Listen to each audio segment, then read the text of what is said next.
అవకాశం ఇచ్చిన అధ్యక్షుల వారికి వందనాలు తెలియజేసుకుంటున్నామండి.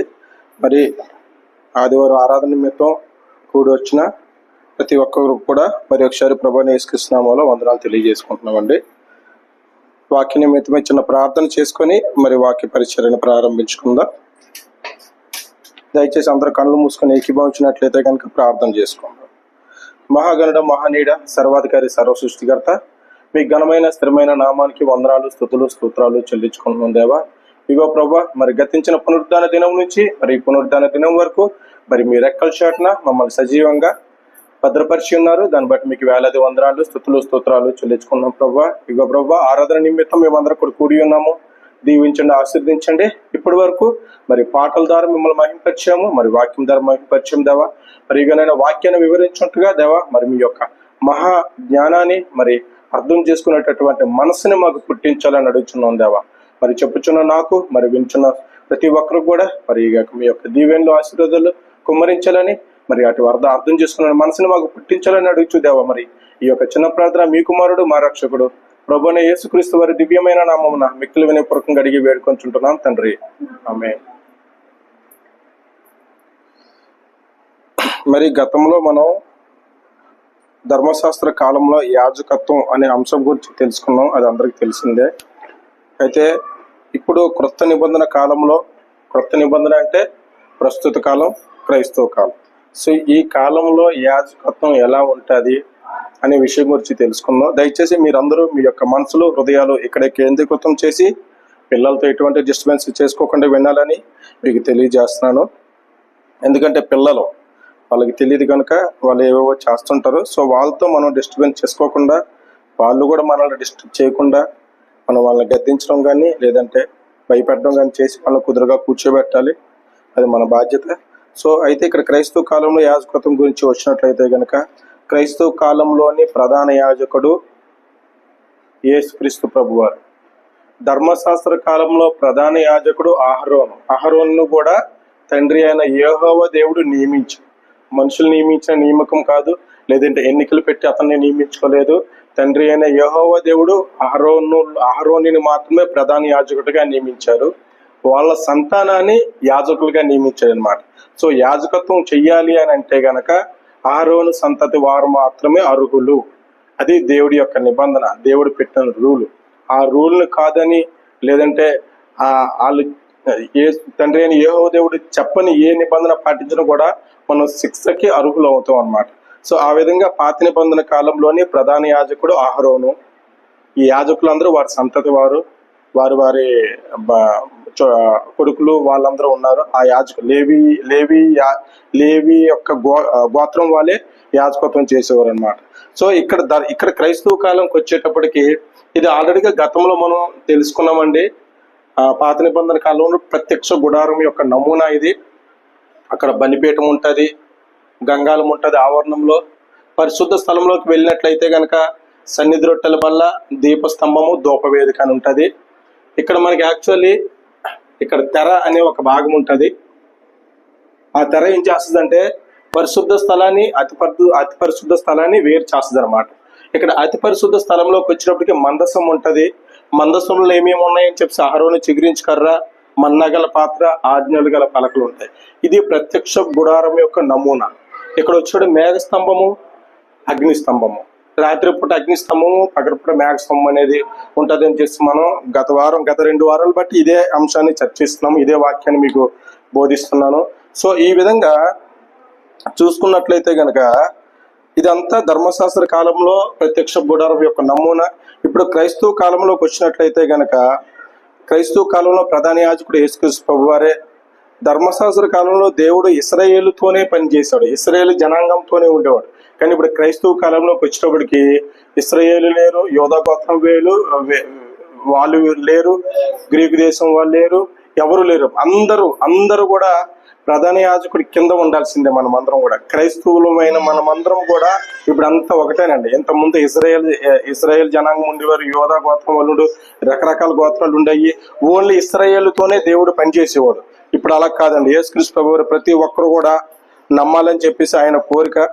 సో ఆ విధంగా మెల్కీషెదెకేమో అబ్రహాం దగ్గర యాజకత్వం చేసేవాడు, ఆరోను సంతతి వారేమో మన ఇశ్రాయేల్ జనాంగానికి అందరికి యాజకత్వం చేసేవాళ్ళు. కానీ ఇప్పుడు ప్రధాన యాజకుడు యేసుక్రీస్తు ప్రభువారు వచ్చారు. ఆయన ఏమాడంటే, నేను అందరికీ ప్రభువు, నేను అందరికీ దేవుడిని, అందరు కూడా రక్షించబడాలి, అందరు కూడా రక్షణ మార్గంలో నడిపించబడాలి అని చెప్పి యేసుక్రీస్తు ప్రభువారి యొక్క ముఖ్య ఉద్దేశం అనమాట. సో అపోస్తుల కార్యాలు 10వ అధ్యాయం 36వ వచనం తీసుకున్నట్లయితే గనక, అపోస్తుల కార్యాలు 10వ అధ్యాయము 36వ వచనం తీసుకున్నట్లయితే గనక యేసుక్రీస్తు ప్రభువారు చెప్పిన మాటలు ఒక 2 మాటలు చూద్దామండి. 10వ అధ్యాయము 36వ వచనం. ఇప్పుడున్న యేసుక్రీస్తు ప్రభువారు ఎటువంటి వారు? ఇప్పుడున్న యేసుక్రీస్తు ప్రభువారు అంటే రాజు, అభిషక్తుడు. ఆయన ఎటువంటి వారంటే, యేసుక్రీస్తు అందరికీ ప్రభువు. ఈ ఊరి వారికి ప్రభువు, లేదంటే వేరే పట్టణం వారికి ప్రభువు, లేదంటే అగ్ర కులాలకి ప్రభువు, లేదంటే డౌన్ లో ఉన్న కులాలకి ప్రభువు, లేదంటే ఇతర వరకు ప్రభువు కాదండి. యేసుక్రీస్తు ప్రభువు సమస్త భూప్రపంచం మీద ఉన్న సమస్త జనులకు కూడా ప్రభువు అని చెప్పి లేఖనాలు తెలియజేస్తున్నాయి అనమాట. అంత మాత్రం కాకుండా అయితే ధర్మశాస్త్ర కాలంలోని యాజకత్వం ఓన్లీ యూదులకి ఉండేదన్నమాట. కానీ ఇప్పుడు వచ్చిన పరిస్థితుల్లోని, ఇప్పుడు వచ్చిన యాజకత్వం, ఇప్పుడు చేస్తున్న ప్రధాన యాజకుడు చేసే యాజకత్వము అన్యులకి కూడా. అన్యులంటే ఎవరండి? ఒకప్పుడు ధర్మశాస్త్ర కాలంలో కంపేర్ చేసుకుంటే ఇజ్రాయేల్ జనాంగం తప్ప మిగతా వాళ్ళందరూ అన్యులే. ఇప్పుడు అలా కాదు. ఇప్పుడు అందరూ ఎవరైతే దేవుణ్ణి నమ్ముకున్నారో వాళ్ళు క్రైస్తవులని, లేదంటే ఇతర వాళ్ళని అన్యులని కూడా అని అంటారనమాట.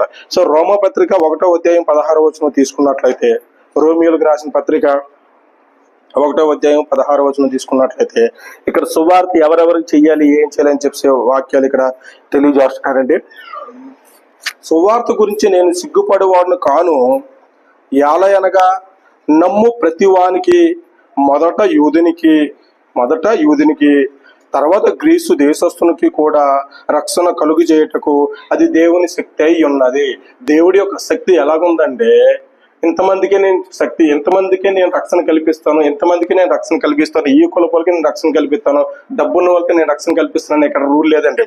యేసుక్రీస్తు ప్రభు అందరికీ ప్రభు అయితే ఆ యొక్క రక్షణ మార్గాన్ని ప్రతి ఒక్కరు కూడా నేను కలుగు చేస్తానని చెప్పి ప్రభుని యేసుక్రీస్తు వారు తెలియజేయడం జరిగిందనమాట. అయితే ఇక్కడ కొత్త నిబంధన కాలంలోని యాజకత్వం విషయానికి వచ్చినట్లయితే కనుక, క్రీస్తు మన కొరకు ప్రతిష్ఠించిన మార్గము ప్రధాన యాజకత్వం. ఒకప్పుడు ధర్మశాస్త్ర కాలంలోని అన్యులమైన మనము ఈ బయట మాత్రమే ఉండేవాళ్ళం అండి. లోనికి వెళ్ళే పరిస్థితి మనకు ఉండేది. యెరూషలేములో ఉన్న జనాలు ఈ ఆవరణములకు మాత్రమే వెళ్ళేవారు. ఇతర దేశం నుంచి వచ్చిన ప్రతి ఒక్కరు కూడా బయట మాత్రమే ఉండేవారు. యెరూషలేములో ఉన్న జనాలు ఈ ఆవరణంలోనే ఉండేవాళ్ళు. అహరోను సంతతి అంటే యాజకత్వం చేసే యాజకులు పరిశుద్ధ స్థలంలోకి మాత్రమే వెళ్ళేవారు. ప్రధాన యాజకుడు అంటే అహరోను అతి పరిశుద్ధ స్థలంలోకి సంవత్సరానికి ఒకసారి మాత్రమే వెళ్ళేవాడు.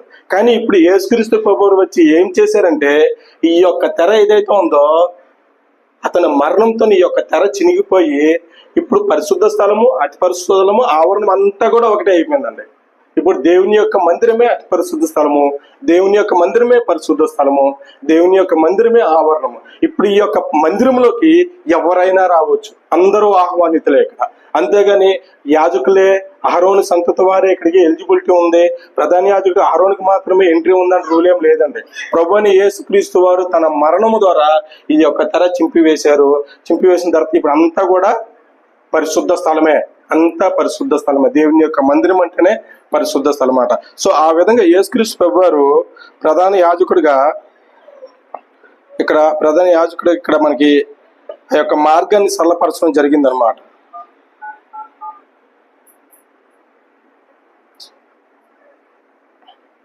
అయితే ఈ క్రీస్తు మార్గం ఎలాగుండేదంటే, నూతనమైనది, జీవం కలదే అయిందని చెప్పి హెబ్రీయులకు రాసిన పత్రిక 10వ అధ్యాయంలో తెలియజేస్తున్నారండి.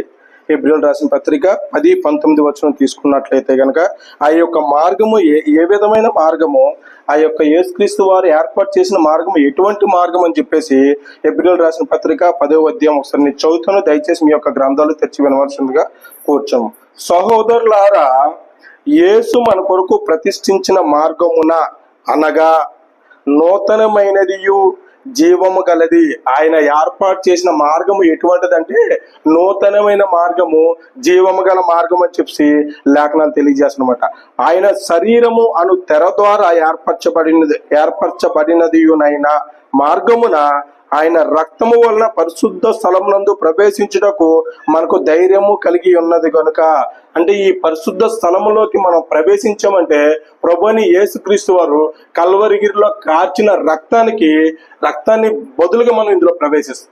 ఒకవేళ ప్రభువైన యేసుక్రీస్తు వారు ఆ కల్వరిగిరిలో ఆ యొక్క సిలువలో అతను మరణించకుండా ఉండుంటే మనకి ఇక్కడికి వెళ్ళేటటువంటి అర్హత ఇంకా వచ్చేది కాదండి. అంటే ప్రభుని యేసుక్రీస్తు వారు మన కొరకు, మన పాపులమైన మన కొరకు, మనకు ప్రతిగా అతని బలి అవ్వడం జరిగిందనమాట. సో ఆ విధంగా ప్రభుని యేసుక్రీస్తు వారు కార్చిన రక్తానికి ప్రతీకగా మనం ఈ రోజు ఇక్కడ అడుగు పెడుతున్నాము. ఈ రోజు ప్రతి ఒక్కరు కూడా ఈ మందిరంలోకి వచ్చి దేవుని ఆరాధిస్తున్నారంటే దానికి ముఖ్య కారణం ఏంటంటే ప్రభుని యేసుక్రీస్తు వారు బలి అవ్వడం మాత్రమే. సో ఆ విధంగా ప్రభుని యేసుక్రీస్తు వారు బలి అవ్వడం వల్ల ఈ యొక్క మార్గం అనేది ఏదైతే ఉందో అది సరళపరచబడదని చెప్పి ఇక్కడ తెలియజేస్తున్నాయి అనమాట. అయితే దేవుని ఇంటిపైన మనకు గొప్ప యాజకుడు ఉన్నాడు గనుక మనస్సాక్షి కల్మషము తోచకుండునట్లు ప్రోక్షింపబడిన హృదయము గలవారై. ప్రోక్షించడం అంటే తెలుసండి మీకు అందరికీ. ప్రోక్షించుట అంటే కొంత వాటర్నో లేదంటే ఇంకేదేదో వేసి ఇలాగ జల్లుతూ ఉంటారు అన్నమాట. అంటే ప్రోక్షించడం అంటే అర్పించడం. ఆ విధమైన హృదయం కలవారమై ఉండాలి. మనం ఆరాధనకి వచ్చామంటే, మనం ప్రభు యొక్క వాక్యాన్ని వినడానికి మనం వచ్చామంటే మనం ఏం చేయాలంటే మన యొక్క మనసు ఇక్కడే పెట్టేసి మన హృదయాన్ని ఇక్కడ అప్పచెప్పాలి, మన మనసుని ఇక్కడ అప్పచెప్పాలి. కొన్ని మంచి మాటలు నేర్చుకొని మనం తిరిగి ఇంటికి వెళ్ళాలన్నమాట. సో ఆ విధమైన హృదయం కలవారమో మనం ఇక్కడ ఉండాలని చెప్పి ఇక్కడ లేఖనాలు తెలియజేస్తున్నమాట. సో ఆ విధంగా చూసుకున్నట్లయితే గనక ఇక్కడ ఆవరణము అని చెప్పేసి అన్నాను కదండి. ఈ ఆవరణం అంటే ఇప్పుడున్న పరిస్థితుల్లో, అప్పుడు ఆవరణం అంటే ఇది, ఇప్పుడు ఆవరణం అంటే లోకం. అంటే ఈ యొక్క లోకంలోకి ఎవరైనా రావచ్చు, కానీ అప్పుడు ఓన్లీ జెరూసలేంలో ఉన్నవారు తప్ప మిగతా వాళ్ళు రావడానికి ఆస్కారం లేదు. ఇతరత్ర దేశాలు ఎవరిని వచ్చారంటే బయట నుండి చూడవలసిందే తప్ప లోనికి వాళ్ళకి అర్హత లేదు అన్నమాట. కానీ ఇప్పుడు ఈ ప్రభువైన యేసుక్రీస్తు వారు మీ యొక్క మార్గాన్ని సరళపరిచి మనం ఒక్కలమే కాదు, ఎఫెసీయులకు రాసిన పత్రిక 2:11 తీసుకున్నట్లయితే ఇశ్రాయేలుతో సహపౌరులు కాక పరదేశులను, వాగ్దాన నిబంధన లేని పరజనులను, నిరీక్షల లేని వారును, దేవుడు లేని వారునై ఉండెను. ఎఫెసీయులకు రాసిన పత్రిక 2వ అధ్యాయము 11-12 చూసుకున్నట్లయితే,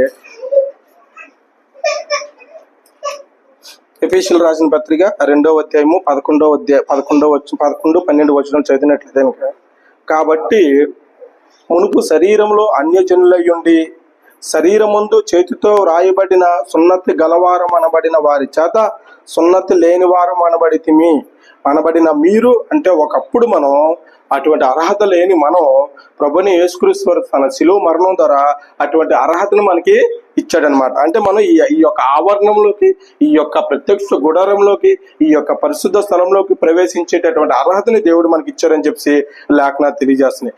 అంత మాత్రం కాకుండా ఇంతకుముందు చెప్పిన విధంగా ఇక్కడ పరిశుద్ధ స్థలము, అతి పరిశుద్ధ స్థలం ఏదైతే ఉందో ఇప్పుడు అంతా ఒకటే స్థలం అండి.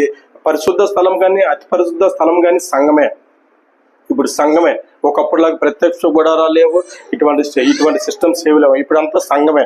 సంఘం అని అంటే ఎవరైతే 2-3 కూడి ఉంటారో దాన్ని సంఘం అంటారని చెప్పి లేఖనాలు తెలియజేస్తున్నమాట. అయితే ఒక నలుగురు కలిసి ఒక గ్రూప్ లో ఉంటే దాన్ని సంఘం అంటమాట. అంటే మనకి ఈ యొక్క బిల్డింగ్ ఎందుకు ఉందనంటే మనకి బయట వాను నుండి, ఎండ నుండి, గాలి దుమారం నుంచి కాపాడుకోవడానికి ఒక బిల్డింగ్లు కానీ, లేదంటే ఇప్పుడున్న పరిస్థితుల్లో కొంతమంది ఏం చేస్తున్నారంటే ఎంతో ఆర్భాటంగా మందిరాన్ని నిర్మించేసి నా యొక్క చర్చి ఇలాగుంది, నా యొక్క బిల్డింగ్ ఇంత మంచిగా ఉంది, దేవుడు చెప్పిన విధంగా నేను బిల్డింగ్ ని కన్స్ట్రక్షన్ చేసినని చెప్పుకునే జనులు ఉంటారు. కానీ సంఘం అంటే బిల్డింగ్ కాదండి, సంఘం అంటే చర్చి కాదండి, సంఘం అంటే లేదంటే ఎంతో ఆర్భాటంగా కట్టిన మందిరాలు కాదండి. సంఘం అంటే మనమే. ఒక 4-3 ఇద్దరు ఎవరైతే ఎక్కడైతే కూడి ఉంటారో దాన్నే సంఘం అంటారు. మీకు ఒక ఎగ్జాంపుల్ చెప్పాలంటే, డ్వాక్రా సంఘం ఉంది, దానికైనా బిల్డింగ్ ఉంటుందండి. లేదంటే మహిళా సంఘాలు ఉంటాయి, దానికైనా బిల్డింగ్ ఉంటుందా? లేదంటే కంపెనీలో యూనియన్స్ ఉంటాయి, అది ఒక సంఘమే, దానికైనా బిల్డింగ్స్ ఉంటాయా? సంఘం అంటే ఏదో కాదండి, జస్ట్ 4-3 ఎవరైతే కూడి ఉంటారో దాన్నే సంఘం అంటారని చెప్పి తెలియజేస్తాను అనమాట. 1 కొరింథీయులకు 1వ అధ్యాయము 1-2 చదువుకున్నట్లయితే సంఘం అంటే ఏంటో తెలియజేస్తున్నారండి. అక్కడ మొదటి వచనం 1 కొరింథీయులు 1వ అధ్యాయం 1-2 వచనాలు.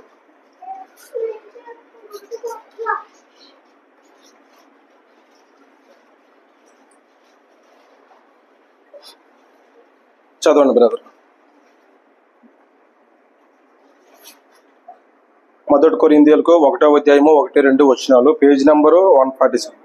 దేవుని చిత్తము వలన యేసుక్రీస్తు యొక్క అపుస్తులుగా నుండిలోకి పిలువబడిన పౌలును, సహోదరుడైన సోస్తేనేసును కొరింథీలో ఉన్న దేవుని సంఘమునకు అనగా, చూడండి ఇక్కడ, కొరింథీలో ఉన్న దేవుని సంఘమునకు అనగా క్రీస్తు యేసునందు పరిశుద్ధ పరచబడిన వారై పరిశుద్ధులుగా ఉండుటకు పిలువబడిన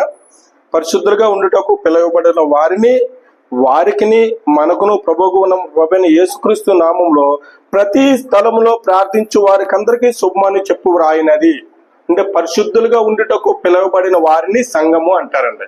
ఇక్కడ లేఖనాలు తెలియజేస్తున్నమాట. అయితే ప్రతి స్థలములో ప్రార్థించుటకు, మన ప్రభుని యేసుక్రీస్తు నామమున ప్రతి స్థలంలో ప్రార్థించే వారికి అందరికి శుభమని చెప్పు వ్రాయినది. ఇక్కడ సంఘం అంటే పరిశుద్ధులుగా ఉండుటకు పిలువబడిన వారు. మనమందరం పరిశుద్ధులుగా ఉండుట కోసం ప్రయత్నిస్తున్నాము. మనమందరం పరిశుద్ధులుగా ఉండుటకు ప్రాకులాడుతున్నాము. మనం పరిశుద్ధులుగా ఉండడానికి ప్రాకులాడటం కారణం ఏంటంటే, మనకి ఒక మందిరం అనేది కావాలి, ఒక వాక్యం చెప్పేవారు కావాలి, గ్రంథాన్ని చదివేవారు కావాలి, గ్రంథాన్ని వివరించే వాళ్ళు కావాలి. కాబట్టి మనం ఇక్కడికి వస్తున్నాం అన్నమాట. సో ఇక్కడికి వచ్చిన మనల్ని సంఘము అంటుంది. అయితే ఎవరైతే 2-3 కూడి ఉంటారో దాన్ని సంఘం అంటారని చెప్పి అన్నాను కదండి. ఇలాగ పరిశుద్ధులుగా ఉండుట కొరకు మనం ఇక్కడ పిలువబడతాం అని చెప్పి లేఖనాన్ని తెలియజేస్తున్నమాట. అంత మాత్రం కాకుండా ఇక్కడ బలిపీఠం అని ఏదైతే ఉందో, ఆ బలిపీఠానికి ప్రతీకగా ప్రభుని యేసుక్రీస్తు వారు బలి అవడం జరిగిందనమాట. అయితే యేసుక్రీస్తు వారు మన పాపాల నిమిత్తము, మన యొక్క శాపాల నిమిత్తము ఆయన సిలువలో బలి అవడం జరిగింది. వాటిని అన్నింటినీ భరించడం కోసం ప్రభుని యేసుక్రీస్తు ఒకే ఒకసారి బలి అయ్యారు. కానీ ధర్మశాస్త్రంలో తీసుకున్నట్లయితే మన యొక్క పాపాలు పరిహారార్థం ప్రతిసారి ఒక పాపం చేసి ఉంటే దేనో దాన్ని తీసుకొచ్చి బలి ఇవ్వాలి.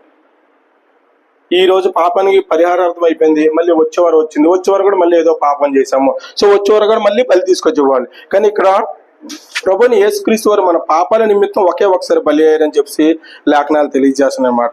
హెబ్రీయులకు రాసిన పత్రిక 9వ అధ్యాయం 28వ వచనం తీసుకున్నట్లయితే,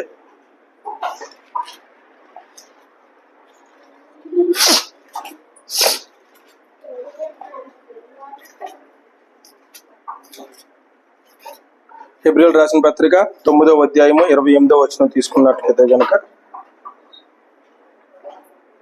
అలాగుననే క్రీస్తు కూడా అనేకుల పాపములను భరించుటకు ఒక్కసారి అర్పించబడి తన కొరకు కనిపెట్టుకుని ఇండువారి రక్షణ నిమిత్తము పాపము లేకుండా రెండోసారి ప్రత్యక్షమయ్యను. అంటే మన పాపాల నిమిత్తము ఒకే ఒకసారి ఆయన బలి అవడం జరిగింది. సో ఈ ఆయన బలికి గుర్తుగా మళ్ళీ ఏమంటారంటే, ఇక్కడ రక్షణ నిమిత్తము పాపము లేకుండా రెండోసారి ప్రత్యక్షమయ్యాడని చెప్పి ఇక్కడ లేఖనాలు తెలియజేస్తున్నమాట. సో రెండోసారి ప్రత్యక్షమైన దినము ఆదివారం. సో అందు గురించి మనం ఏం చేస్తామంటే, ప్రతి ఆదివారం కూడా ఆయన పునరుత్థానాన్ని జ్ఞాపకం చేసుకొని ఆదివారం మనం ఆరాధన చేసుకోవడం జరుగుతుంది అన్నమాట. సో ఆయన జ్ఞాపకం చేసుకుంటాం.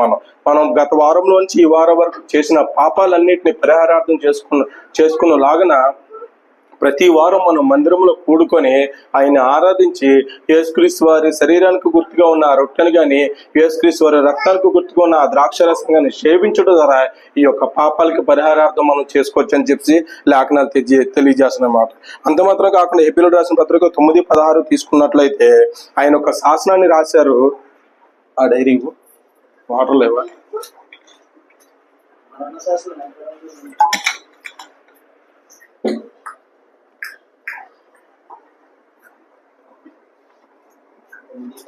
తొమ్మిది 16 చదవండి బ్రదరు. మరణ శాసనం ఎక్కడ ఉండేనో, ఎస్ అండి. అయితే మరణ శాసనం ఎక్కడ ఉంటుందో ఆ మరణ శాసనాన్ని రాసిన వాడి యొక్క మరణము ఆవశ్యకం. ఒక ఎగ్జాంపుల్ తీసుకున్నట్లయితే, ఈ ఇల్లు నా పేరు మీద ఉంది, నామినీగా నా భార్య పేరు పెట్టాను. నా భార్యకి దక్కాలంటే ఏం జరగాలండి? నా మరణం జరగాలి. అదే విధంగా ప్రభువుని యేసుక్రీస్తు వారు ఒక నిబంధన పెట్టారు. అదే క్రొత్త నిబంధన. మనం గ్రంథం తీసుకున్నట్లయితే గ్రంథాన్ని పాత నిబంధన, కొత్త నిబంధన అని 2 ఉంటాయి. ఈ క్రొత్త నిబంధన ప్రభువుని యేసుక్రీస్తు వారు ఏర్పాటు చేయడం జరిగింది. సో ఆ యొక్క నిబంధన మనకి ఆన్లైన్లోకి రావాలంటే, లేదంటే ఆ నిబంధన మనం చదవాలంటే యేసుక్రీస్తు వారి మరణం అక్కడ అవసరం. ఆయన పెట్టిన నిబంధన అమల్లోకి రావాలంటే అతను మరణించాలి. సో ఆ మరణమే ఆయన యేసుక్రీస్తు వారి కల్వరిగిరిలో కాచిన రక్తము, ఆయన శరీరం ఒక బలి అవ్వడం జరిగింది. ఆ మరణం ఆయన మరణించాడు కాబట్టి ఈ యొక్క నిబంధన అమల్లోకి రావడం జరిగింది అనమాట. సో ఆ విధంగా యేసుక్రీస్తు వారి బలి అనేది మన పాపాల పరిహారార్థమే ఒక్కసారి ఆయన బలి అవ్వడం జరిగిందని చెప్పి లేఖనాలు తెలియజేస్తున్నమాట. అయితే కొత్త నిబంధన అమల్లోకి వచ్చిందంటే క్రీస్తు మరణం వల్లే ఆ యొక్క కొత్త నిబంధన అమల్లోకి వచ్చింది. ఇప్పుడు కూడా కొన్ని సంఘాల్లో కానీ ఇతర సంఘాల్లో కానీ ఈ యొక్క పాత నిబంధన పట్టుకొని ఇంకా చెప్తూ ఉంటారు. ఇక యాక్చువల్లీ పాత నిబంధన ఏంటంటే కొట్టివేయబడ్డది. ధర్మశాస్త్రం అనేది కొట్టివేయబడ్డది. ధర్మశాస్త్రం కొట్టివేయబడి క్రొత్త నిబంధన అనేది అమల్లోకి వచ్చింది. ఒకవేళ ధర్మశాస్త్రం కొట్టివేయబడకపోతే గనక నువ్వు ఏ పాపం చేసినా కూడా మళ్ళీ నువ్వు వెనక్కి వెళ్లాల్సిన పరిస్థితి వస్తుంది. ఎన్ని పాపాలు చేసినా నువ్వు చేసిన ప్రతి పాపాన్ని కూడా మళ్ళీ నువ్వు అవసరంతో మరణించిన పరిస్థితి వస్తుంది అనమాట. సో అందు గురించి ఈ ధర్మశాస్త్రం ఏదైతే ఉందో కొట్టివేయబడ్డది. క్రొత్త నిబంధన అమల్లోకి రావడం కోసం ప్రభువుని యేసుక్రీస్తు వారు శిలువలో బలవడం జరిగిందని చెప్పేసి తెలియజేస్తున్నాం. అంటే ఇక్కడ బలిపీఠానికి గుర్తుగా క్రీస్తు వారు బలి అవడం జరిగింది.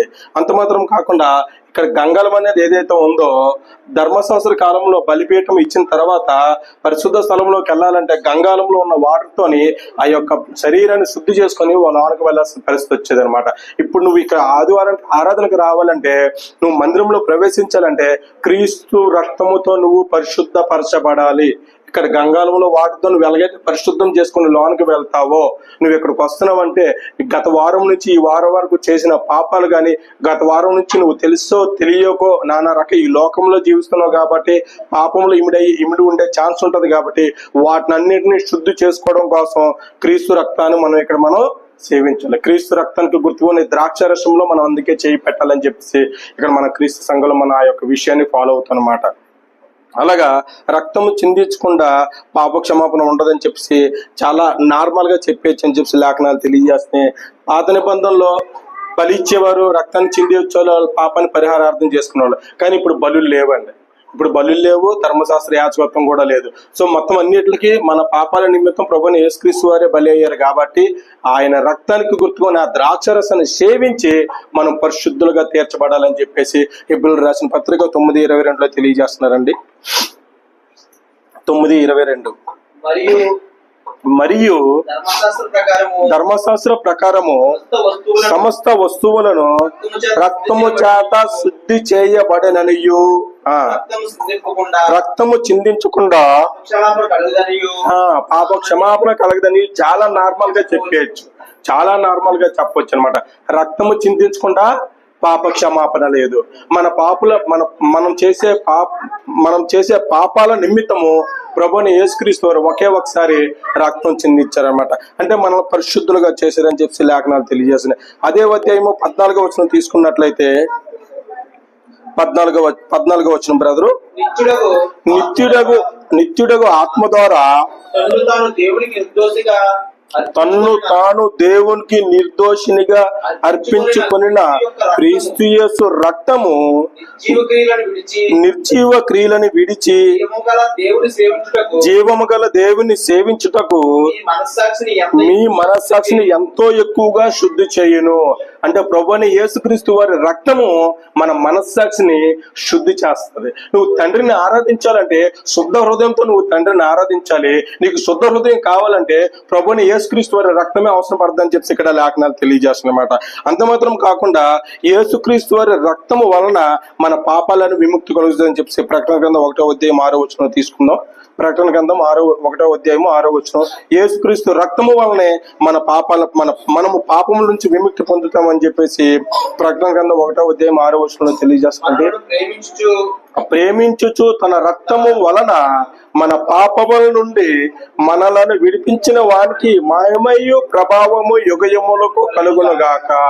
మనల్ని ప్రేమించి మన పాపాల నుంచి విముక్తి పొందిన ప్రభువుని యేసుక్రీస్తు వారి గురించి అని చెప్పి ఇక్కడ తెలియజేస్తున్నారు. యోహానుకి కలిగిన దర్శనం అండి.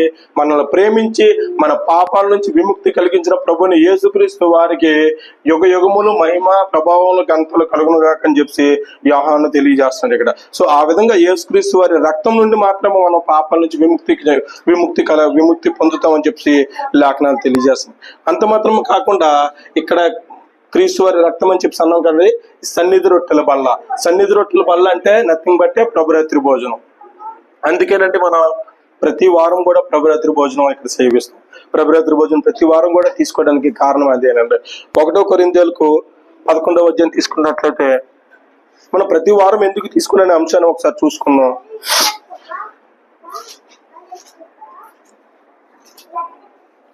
1 కొరింథీయులకు 11వ అధ్యాయము 21వ వచనం తీసుకున్నట్లయితే 23 నుంచి చదవండి. నేను మీకు అప్పగించిన దాన్ని ప్రభు వలన పొందితిని. ఒక్కసారి పైకి వెళ్ళినట్లయితే అదే బ్రదర్, అంతే. నేను మీకు అప్పగించబడిన దాన్ని ప్రభు వలన పొందితిని. ప్రభువుని యేసు తాను అప్పగించబడిన రాత్రి, అంటే ప్రభువుని యేసుక్రీస్తు వారు తాను అప్పగించబడిన రాత్రి, యేసుక్రీస్తు యోధా ద్వారా అప్పగించబడ్డాడు కదండి. సో తాను అప్పగించబడిన రాత్రి ఈ యొక్క నిబంధన పెట్టాడండి. ఈ యొక్క నిబంధన ఆ రోజు రాత్రి పెట్టాడు. అయితే నేను మీకు అప్పగించబడిన దాన్ని ప్రభు వలన పొందితిని. ప్రభువుని యేసు తాను అప్పగించబడిన రాత్రి ఒక రొట్టెని ఎత్తుకొని కృతజ్ఞతాస్తుతులు చెల్లించి దానిని విరిచి, ఇది మీ కొరకైన నా శరీరము. ఒక రొట్టెను తీసుకొని దాన్ని విరిచి, ఇది మీ కొరకైన నా శరీరము, మీరు చేసే పాపాల నుంచి మీరు విముక్తి పొందాలంటే ఈ యొక్క రొట్టెలో చేయి పెట్టాలి అని చెప్పి లేఖనాలు తెలియజేశారు. కానీ దీన్ని ఎందుకు చేయమంటాడనంటే, నన్ను జ్ఞాపకము చేసుకున్నటకై దీన్ని చెయ్యిడి అని చెప్పాను. మరి అతను జ్ఞాపకం చేసుకోవడానికి దీన్ని చేయాలని చెప్తున్నప్పుడు మరి దీన్ని ప్రతి వారం చెయ్యాలా వద్దా?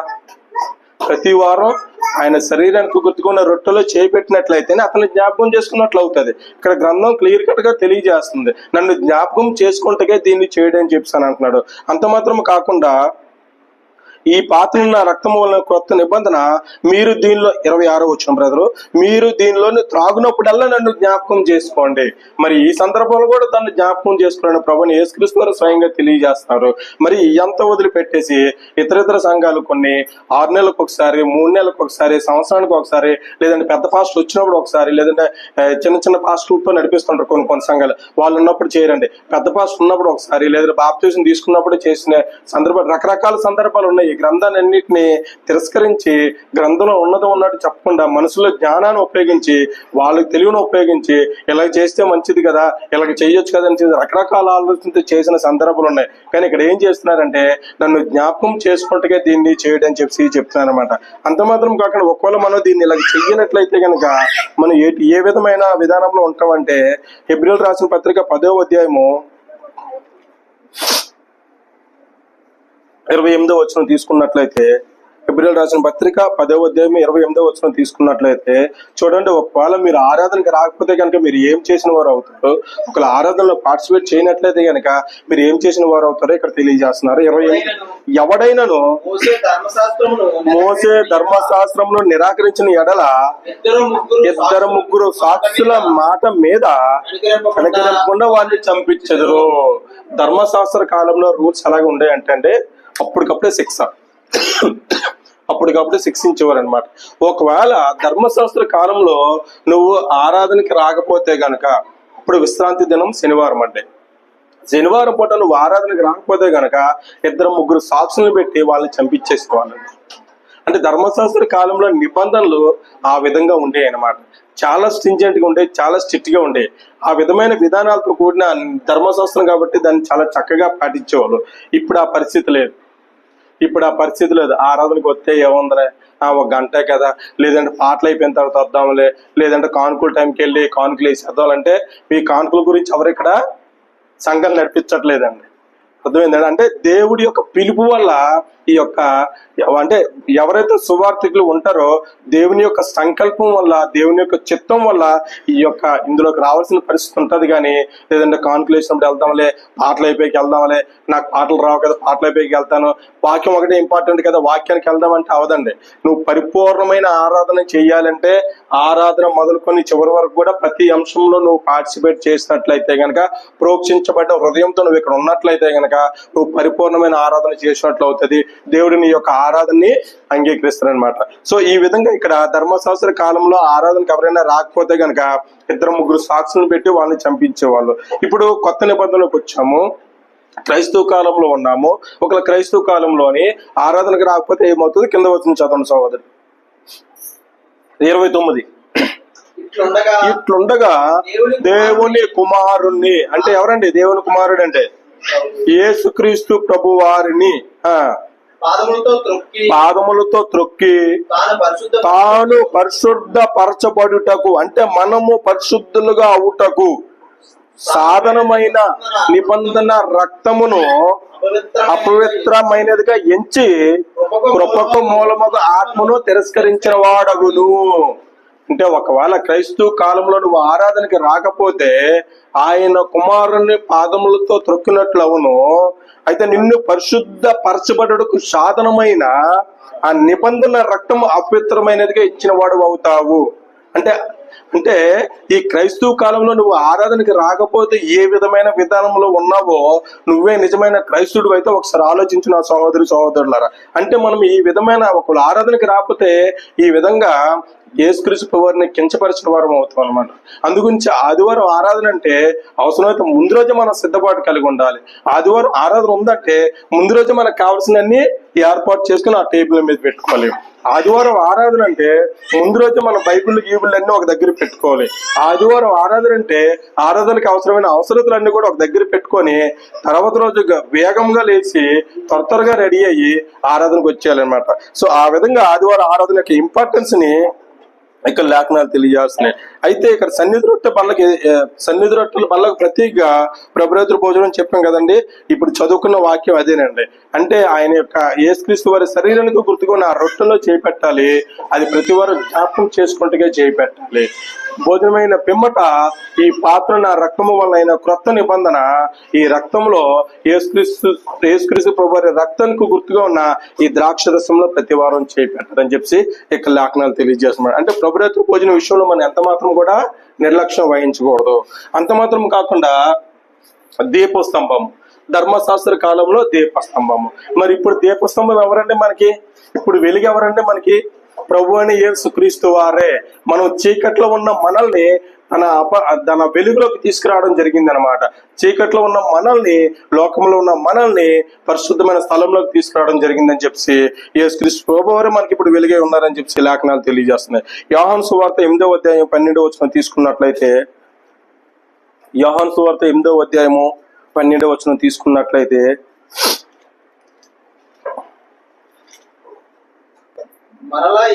మరలా యేసు నేను లోకమునకు వెలుగును, నన్ను వెంబడించువాడు చీకట్లో నడవక జీవపు వెలుగు కలిగి ఉండుడని వారితో చెప్పాను. ఇక్కడ యేసుక్రీస్తు ప్రభువు ఏంటంటే వెలుగు. అతని దగ్గరకు వచ్చామంటే మనం జీవం గల వెలుగులో ఉన్నట్లే. సో ఆయన మందిరానికి వచ్చామంటే, ఆయన ఆరాధిస్తున్నామంటే మనం జీవం గల వెలుగులోని ఉన్నట్లే అనమాట. అంటే ఇక్కడ దీపస్తంభానికి ప్రతీకగా ప్రభుని యేసుక్రీస్తు వారు మనకు వెలుగు స్తంభమై ఉన్నారని చెప్పి లేఖనాలు తెలియజేస్తారు. అంత మాత్రం కాకుండా 1 పేతురు 2:9 తీసుకున్నట్లయితే, మనం వెలుగులో ఉన్నామా చీకట్లో ఉన్నామా ఒకసారి ప్రశ్నించుకోండి ప్రియమైన సహోదరులారా. అయితే మీరు చీకటిలో నుండి ఆశ్చర్యకరమైన తన వెలుగులోనికి మిమ్మును పిలిచిన వాని గుణాతిశయములను ప్రచురణ చేయ నిమిత్తము ఏర్పరచబడిన వంశమును, రాజులైన యాజక సమూహమును, పరిశుద్ధ జనము. అంటే భయంకరమైన చీకట్లో నుండి యేసుక్రీస్తు ప్రభువు తన వెలుగులోకి మనల్ని పిలవడం జరిగింది అనమాట. సో మనం ఎటువంటి వారం అంటే వారి గుణాతిశయములను ప్రచురణ చేయు నిమిత్తము, అంటే యేసుక్రీస్తు ప్రభు వారి గుణాలను మనం ప్రచురణ చేసే వారముగా ఉండాలి. యేసుక్రీస్తు ప్రభు వారి గుణగణాలని మనం ప్రచురించే వారముగా ఉండాలన్నమాట. అంటే ఆయన గుణాలను అనుసరించి మనం నడుచుకోవాలి, ఆయనకి మాదిరికరమైన జీవితాన్ని మనం నడుచుకోవాలని చెప్పి ఇక్కడ లేఖనాలు తెలియజేస్తుంది. సో ఆ విధమైన పరిశుద్ధ జనముగా మనం ఉండాలని యేసుక్రీస్తు ప్రభువు ఇక్కడ తెలియజేస్తున్నారు. పేతురు రాసిన పత్రికలో ఆయన తెలియజేయడం జరిగిందన్నమాట. వారి గుణాతిశయములను ప్రచురణ చేయ నిమిత్తము ఏర్పరచబడిన వంశమును, రాజులనైన యాజక సమూహమును, పరిశుద్ధ జనము.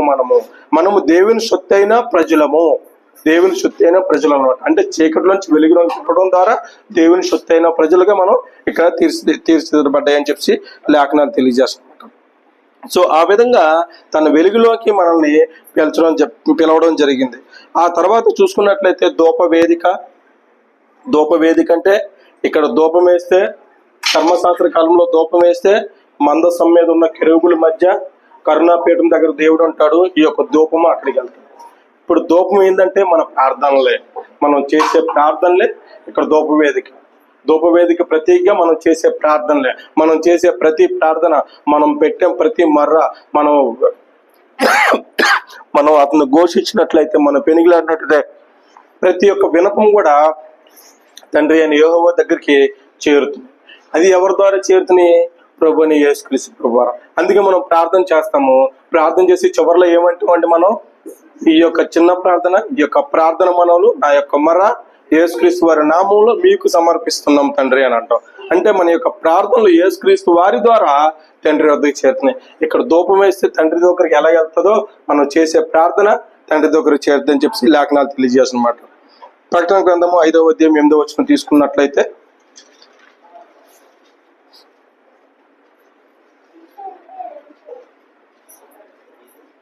ఐదు 8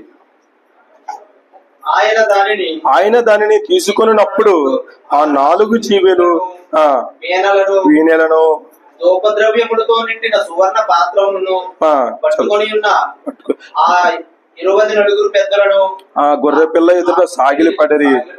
ఈ పాత్రలు పరిశుద్ధుల ప్రార్థనలు.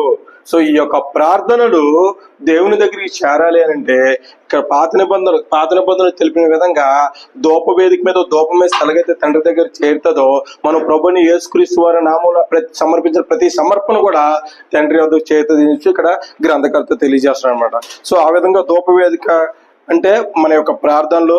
అయితే ఇక్కడ కరుణాపీఠం అని అంటే, మందసం మీద కరుణాపీఠం అనేది ఉంటది. అది ఎలా ఉంటది అంటే మీకు ఒకసారి చూపిస్తానండి. అంటే మందసం మీద లెఫ్ట్ సైడ్ ఒక కెరూబు, రైట్ సైడ్ ఒక కెరూబు ఉంటారు. ఆ కెరూబుల మధ్య కరుణాపీఠం ఉంటది. ఆ కరుణాపీఠం ద్వారా దేవుడు ఉంటాడని చెప్పి ఇక్కడ లేఖనాలు తెలియజేస్తుంది.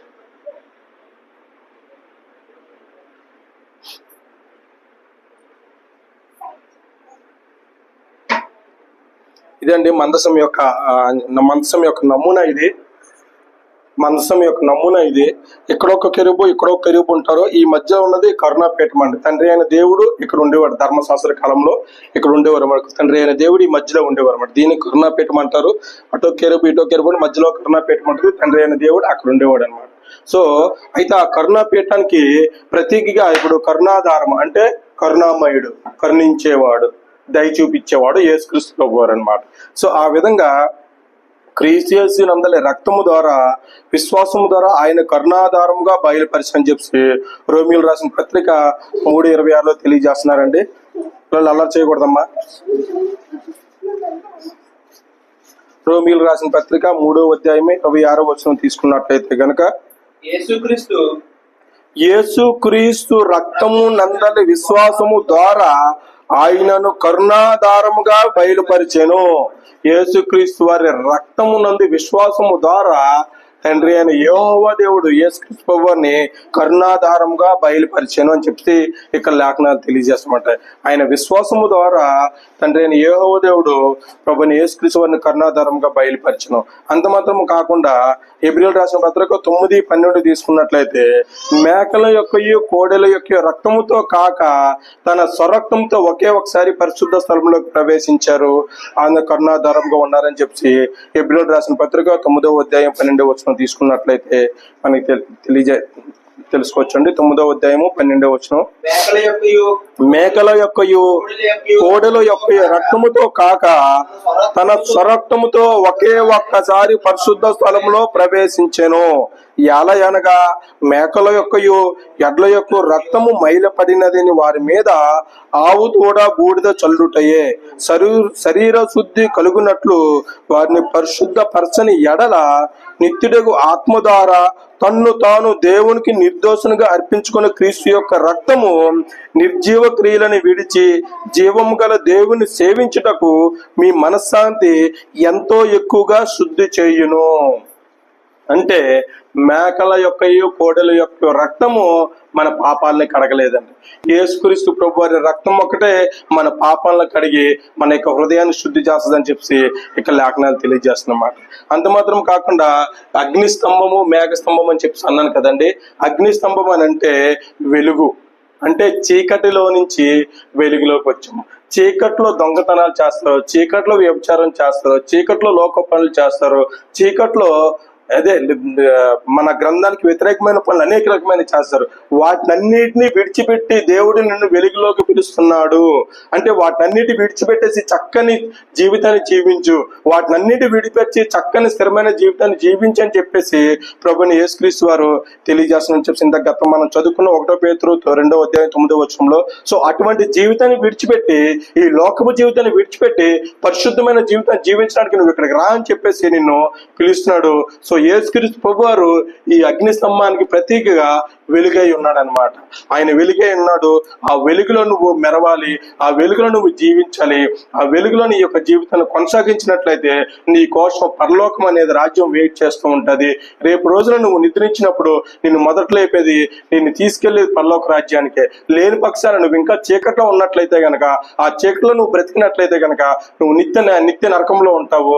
ఆ అగ్ని అరదు పురుగు చోదన అనే యొక్క సందర్భం ఏదైతే ఉందో నువ్వు ఆ యొక్క పరిస్థితిలో ఉంటావని చెప్పి లేఖన గ్రంథాలు తెలియజేస్తున్నాయి. సో అందుగురించి మనం ఏం చేయాలంటే జీవం గల తన వెలుగులోకి రావాలి, చక్కని జీవితాన్ని జీవించాలి, మనల్ని చూసి 10 మంది మారాలి, మనకి మాదిరికరంగా కొంతమంది జీవించేలాగా మనం జీవించాలి. క్రైస్తవులు మనం ఈ రోజు జీవిస్తున్నామంటే మనం చూసి ఒక 10 మంది మారే విధంగా ఉండాలి. కానీ క్రైస్తవుడు అయిన నువ్వు మళ్ళీ ముసుగులో చీకటి యొక్క జీవితాన్ని జీవించినట్లయితే ఎంత మాత్రం అది సబబు కాదు. ఈ రోజు యొక్క మనుషులు నిన్ను చూడకపోవచ్చు, ఈ రోజు ఈ యొక్క జనాంగం నిన్ను చూడకపోవచ్చు, నువ్వు చేసే పనులు నిన్ను నువ్వు కప్పిపుచ్చుకోవచ్చు. కానీ తండ్రి అయిన యెహోవా దేవుడు మాత్రం నువ్వు చేసే ప్రతి పని కూడా తన కుమారుడు ద్వారా ఈ యొక్క జీవ గ్రంథం లిఖించబడతాయి అనమాట. నువ్వు ప్రతి విషయాన్ని కూడా, ప్రతి పని కూడా దేవుడి దగ్గర లెక్కప్పు చెప్పాల్సిన పరిస్థితి వస్తుంది అనమాట. సో మనం జీవించే జీవితము వెలుగు సంబంధమైన జీవితమై ఉండాలి. మనం జీవించే జీవితము క్రీస్తు సంబంధమైన జీవితాన్ని జీవించే విధంగా ఉండాలని చెప్పి లేఖన తెలియజేస్తున్నమాట. అయితే మనం ఇక్కడ దేవుని యొక్క మందిరానికి రావాలంటే మన యొక్క హృదయం శుద్ధిగా ఉండాలి, మన యొక్క హృదయం ప్రోక్షించబడిన హృదయం గలవారమే ఉండాలని చెప్పి లేఖన తెలియజేస్తున్నమాట. అయితే దేవుని సన్నిధానానికి మనం ఎందుకు చేరాలి, ఎలా చేరాలని తెలుసుకున్నట్లయితే గనక నూతనమైనది జీవం కలిగిన మార్గము ద్వారా ప్రభుని యేసుక్రీస్తు వారు ఏర్పరిచే మార్గం ద్వారా మాత్రమే ఆయన సన్నిధానానికి రావాలి. మన స్వతహాగా మనం ఏదో ఆలోచించుకొని, లేదంటే మనకు రావాలి కదని మొక్కుబడికి వచ్చి, లేదంటే రావాలి కదా రాకపోతే ఉన్న వాళ్ళు ఏమనుకుంటారో, లేదంటే ఈ సహోదరుడు ఏమనుకుంటారో, ఈ సహోదరు ఏమనుకుంటారు అనే పరిస్థితిలో మనం అక్కడికి రాకూడదండి. జీవం గల హృదయంతోనే నూతనమైనది మన యొక్క హృదయం ప్రోక్షించబడిన హృదయంతో మనం ఇక్కడికి వచ్చి దేవుని యొక్క మాటలు నేర్చుకోవాలని చెప్పి మీకు తెలియజేస్తున్నమాట. అంత మాత్రం కాకుండా క్రీస్తు రక్తం, అంటే క్రీస్తు రక్తానికి గుర్తుగా ఉన్న ప్రభు ద్రాక్షరసం సేవించడం ద్వారా మాత్రమే మనం పరిశుద్ధ స్థలంలోకి చేర్చబడతాము. రేపు రోజున మనం నిద్రించిన తర్వాత పరలోక రాజ్యానికి వెళ్ళాలన్నా కూడా, ఆ యొక్క జీవ గ్రంథంలో మన పేరు లిఖించబడాలన్నా కూడా ఈ యొక్క ఆరాధనలు అనేవి మనం పార్టిసిపేట్ చేయాలి, మనం పాలు పొందుకోవాలి. అంత మాత్రం కాకుండా దేవుని ఇంటి మీద గొప్ప యాజకుడు ఉన్నాడు, ప్రభుని యేసుక్రీస్తు వారే గొప్ప యాజకుడు. సో ఆ యాజకుడు కింద మనం ఉండాలి, ఆయన చెప్పింది ఆయన పద్ధతులను అనుసరించి మనం నడుచుకోవాలని చెప్పి తెలియజేస్తున్నమాట. హెబ్రీయులకు రాసిన పత్రిక 3వ అధ్యాయము 1-2 తీసుకున్నట్లయితే,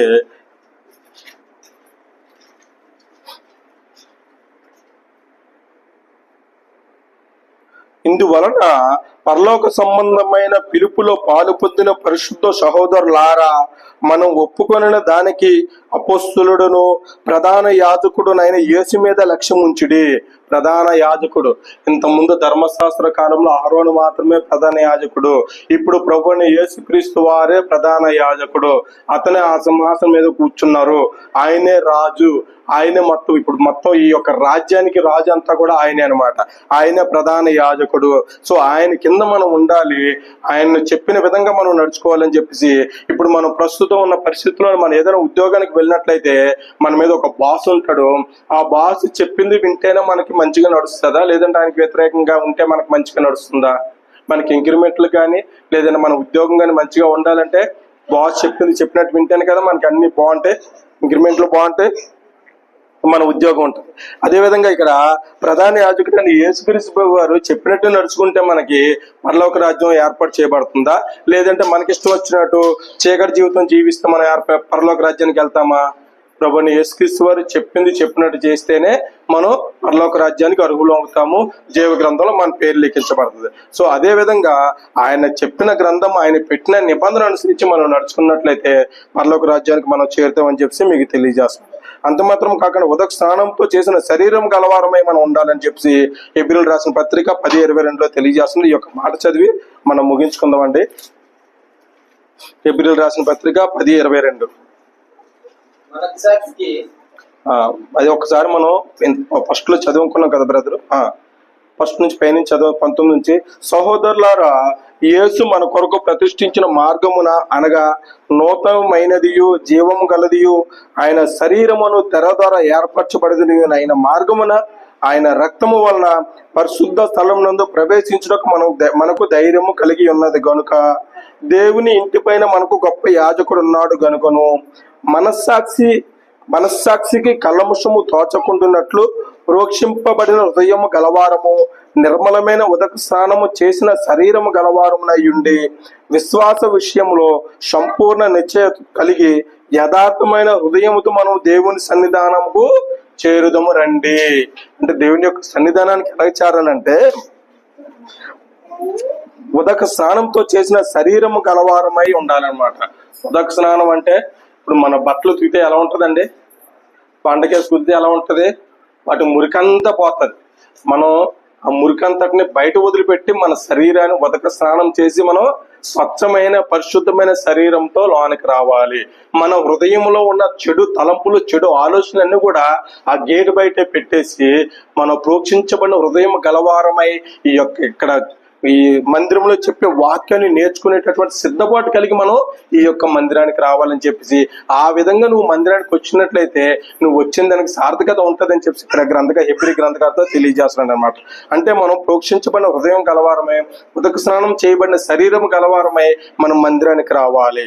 అంత మాత్రం కాకుండా నీ యొక్క విశ్వాసంలో సంపూర్ణ వినయం ఉండాలి. నీ యొక్క విశ్వాసంలో నిజమైన విశ్వాసమై ఉండాలి. నువ్వు దేవుని పట్ల నమ్మకం కలిగి ఉండాలి. ఆ విధమైన విధానంతో నువ్వు దేవుని యొక్క మందిరానికి రావాలని తెలియజేస్తామట. అంటే యథార్థ హృదయంతో దేవుని యొక్క మందిరానికి రావాలి. దేవుని సన్నిధానానికి యథార్థ హృదయంతో వచ్చి దేవుని యొక్క మాటలు నేర్చుకొని ఆ వాక్యాన్ని అనుసరించి నడుచుకోవాలని చెప్పి మీకు తెలియజేస్తామట. చివరిగా మత్తయి సువార్త 27, 50, 51 చూసుకున్నట్లయితే ఈ యొక్క తెర ఏదైతే ఉందో ఎలాగ చింపివేయబడదో ఆ సందర్భం చూసుకొని మనం ఈ యొక్క వాక్య భాగాన్ని ముగించుకుందాం అండి. మత్తయి సువార్త 27వ వచనము 50, 51.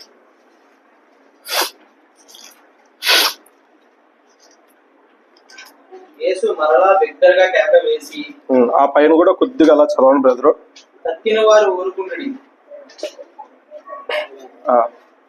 తక్కిన వారు ఊరుకుండుడి, ఏలియా అతను రక్షించవచ్చునేమో చూతమనేది. యేసు మరలా బిగ్గరగా కేక వేసి ప్రాణమును విడిచాను. ఆయన ఎప్పుడైతే సిలువలో ప్రాణమును విడిచిపెట్టారో అప్పుడు దేవాలయపు తెర పై నుండి కిందకి 2గా చినిగిపోయాను. ఇదండి చెప్పాను కదా, అతి పరిశుద్ధ స్థలానికి పరిశుద్ధ స్థలానికి మధ్యలో ఒక తెర ఉంటుందని చెప్పాను కదా. ఆయన మరణముతో ఈ యొక్క తెర 2గా చిరిగిపోయింది. ఇప్పుడు పరిశుద్ధ స్థలము, అతి పరిశుద్ధ స్థలం అని 2 లేవు, ఒకటే. ఇప్పుడు దేవుని యొక్క మందిరమే పరిశుద్ధ స్థలము. మన ఆ మందిరంలోకి వస్తున్నప్పుడు విశ్వాసంతో రావాలి, నమ్మకంతో రావాలి, ప్రోక్షించబడిన హృదయం గలవారమై ఉండాలి. మన శరీరం ఉదక స్నానం చేసిన శరీరమై ఉండాలి. మన మనసులో కానీ మన హృదయంలో ఎటువంటి చెడుతనప్పుడు ఉంటే వాటిని అన్నింటి బయట ప్యాక్ చేసి బయట పడేసి మనం ఇక్కడ మన హృదయం స్వచ్ఛమైన హృదయంతో ఇక్కడికి వచ్చి దేవుని యొక్క మాటలు నేర్చుకోవాలని చెప్పి మీకు తెలియజేస్తూ నన్ను నేను హెచ్చరించుకుని ఈ యొక్క వాక్య భాగం ముగిస్తున్నాను. ప్రతి ఒక్కరు కూడా ప్రత్యేకమైన వందనాలు తెలియజేసుకుంటున్నాను. మరి యొక్క మిగతా సమయాన్ని అధ్యక్షుల వారికి అప్పచెప్తున్నాను.